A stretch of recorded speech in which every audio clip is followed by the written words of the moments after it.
चलिए, उठ जाइए। आराम से, आराम से। चलिए। अरे ठीक हूँ मैं बाबा। शाबाश, आराम से। खुदा का शुक्र है हम किसी बड़े नुकसान चले आ से जाए बच गए। आराम से। घर जाते ही फातिमा खाला से कहकर सबसे पहले गुलरू की नजर उतरवाऊंगी। नजर उतारेंगी? हाँ, इंसान को नजर भी लग जाती है। आपा, आपको मालूम है कि हमें क्या करना चाहिए वैसे? क्यों ना हम एक हेलीकॉप्टर मंगवाते हैं और हवेली के ऊपर से अपनी बहन की नजर उतरवाते हैं। हाँ सोचिए जरा, फातिमा आंटी हेलीकॉप्टर से आ रही है मेरी नजर उतारने के लिए। अभी भी दर्द हो रहा है मुझे। लड़कियों अच्छा बस ठीक है, चलो जल्दी से अपना सारा सामान समेट। गुल्लू जो कह रही है उसको बाद में देखेंगे। चलो आओ आओ, शाबाश, आओ बच्चों आओ। इस बारे में सब बातें हम बाद में करेंगे, अभी मैं रास्ते में हूँ। बहुत शुक्रिया। शुक्रिया। हाँ हाँ ठीक है, बाय बाय। गोखान, जिहान को उछले दरवाजे से अंदर लेकर जाना।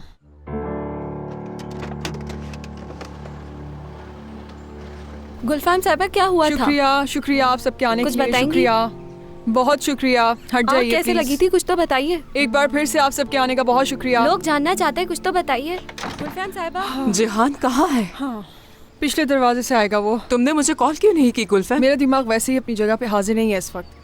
लेकिन ये सब हुआ कैसे और पुलिस ने क्या कहा? शॉर्ट सर्किट हुआ था। खुदा के लिए अब ये बातें बंद कर दीजिए, सब छोड़कर जिहान पर तवज्जो दें। हाँ, ऐसा करो कि ये वहां पर रख दो और इसे यहां से हटा दो, थोड़ा ध्यान से, ठीक है? जल्दी। उफ, ये सब क्या हो रहा है यहाँ, बताओगे मुझे? घर तब्दील कर रहे हैं, ये सब तो होगा अम्मी। ठेकेदार कहाँ पर है, बुलाया तुमने? जी बुलाया है। इतने बड़े सानहे के बाद यहाँ पर आ गए, सब कुछ इतना जल्दी हो रहा है। मैं चाहती हूँ कि गुलफेम के लिए भी यहाँ पर एक कमरा तैयार किया जाए। अम्मी, गुलफहम से पहले हमें महबरू के लिए कमरा तैयार करना चाहिए, वो तकलीफ में है। ऐसा हरगिज नहीं कर सकते, लोगों को बातें बनाने का मौका मिल जाएगा। अम्मी आप जानती हैं यहाँ 9 कमरे हैं और मुझे इसकी परवाह नहीं कि लोग क्या बातें करते हैं। ये बताओ जरा, तुमने कब से लोगों की बातों की परवाह करनी छोड़ दी है? शुक्र है तुम आ गई। तबीयत कैसी है तुम्हारी अब? ठीक हूँ मैं अब, शुक्रिया।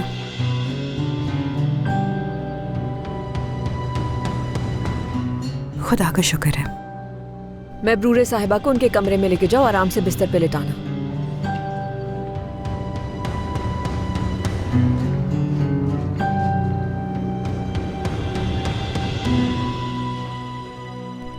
उमर बेटा, बिल्कुल सही वक्त पर आए हो, खुश आमदीद।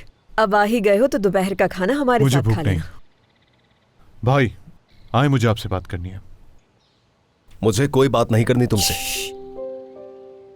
क्या आप सब लोग ये कमरा खाली कर सकते हैं? आप भी जरा बाहर चली जाएं।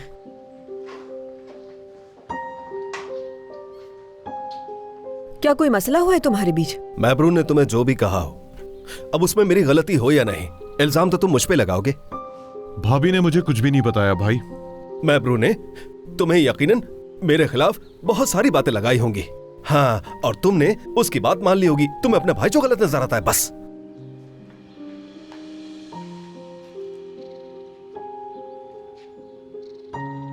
आपने उनके साथ क्या किया? क्या कोई ऐसा भी कर सकता है? भाई, जब कल रात आपने उन्हें वहां आग में जलते हुए देखा तो उन्हें वहां जलने के लिए छोड़कर भाग गए। मैं चाहता था वो मर जाए, समझ गए तुम? उसे इसलिए नहीं बचाया मैंने। मैं चाहता था वो जलकर मर जाए तो अच्छा है। हाँ, यही जवाब सुनना चाहते थे ना तुम? सुन लिया तुमने, मर जाए वो। देखो आज भी जवान लगता हूं मैं, देखो मुझे। सिर्फ नशे की उस एक रात की वजह से। मुझे तो ये तक याद नहीं कि उस रात में था किसके साथ। मुझे तो ये तक भी याद नहीं कि उसने अपने लिए मुज़ाहमत की भी थी या नहीं। 5 महीने बाद मुझे पता चला कि वो उम्मीद से है, जबकि मैं वो रात भूल भी चुका था। उमर, बबो ने जब मुझे मजबूर किया उससे शादी के लिए, उसी दिन से सोच रहा हूं कि ये मर क्यों नहीं जाती। जिस रात उसने मेरे बच्चे को जन्म दिया, उस दिन से यही सोचता हूं मैं कि वो मर जाए। समझ आई तुम्हें अब? बाबा की वसीयत ना होती, ये उनकी बात की लाज ना होती।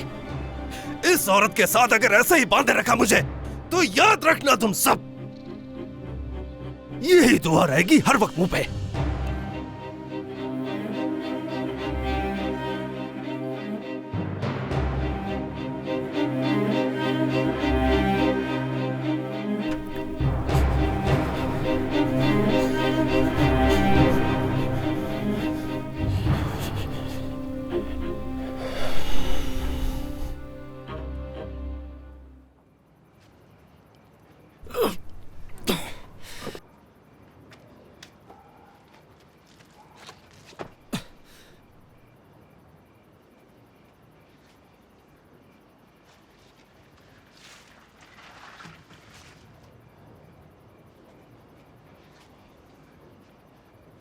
मुझे ऐसा लग रहा था जैसे कोई गुलरू गुलरू कह के बुला रहा है मुझे। मैंने उसे आवाज देने की कोशिश की बहुत, लेकिन धुआं इतना हो गया था कि मेरी आवाज ही नहीं निकली उस वक्त। तो फिर उसके बाद मैंने सोचा ठीक है गुलरू छोड़ो। मैंने हिम्मत हार ली और आंखें बंद कर ली। इतनी देर में किसी ने मेरा हाथ पकड़ा और मुझे खींचा। मेरी हल्की सी आंख खुली और मुझे उमर साहब का चेहरा नजर आया। उसके बाद मैं बेहोश हो गई। लगता है वो काफी मुतासिर हो चुके हैं तुमसे। तो कैसे ना हो, बिल्कुल किसी मूवी के सीन की तरह आपको गोद में उठाकर लाए थे आपा। क्या बकवास कर रही हो? फजूल बातें बंद करो झिझक। अरे बस भी करो लड़कियों, मर्द भी वहाँ था। अच्छा उफ, अब बंद भी कर दो उस मर्द की बात करना। उमर साहब से मवाजना नहीं कर सकते उसका। मर्द तो बच्चा लगता है कोई छोटा सा। उमर साहब एक जवान मर्द लगते हैं और मर्द उसमें बहुत बचपना है। शर्म करो थोड़ी, किस तरह की बातें कर रही हो? तो क्या सच नहीं है आपा? आप खुद ही बताएं, मर्द और स्कूल के बच्चों में फर्क ही क्या है? अरे बस छोड़ो उसे। एक इस शहर का सबसे काबिल डॉक्टर है और दूसरा इस शहर का डिलीवरी बॉय। कैसे मुकाबला हो सकता है?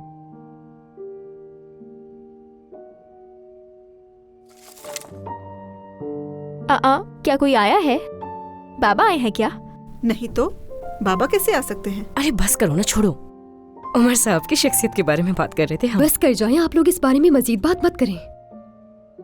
आप लोग मर्द और उमर साहब का मुकाबला कर रहे हैं। जरा सोचे तो, शर्म आनी चाहिए। उनके बारे में तो बात भी मत करें। क्या हुआ, ठीक हो तुम? आपा मेरा फोन दीजिएगा, मर्द को कॉल करनी है। ये लो। वैसे तुम्हारा फोन भी आग में जल गया था। हाँ जल गया होगा। तुम्हें नया फोन दिलवाना होगा।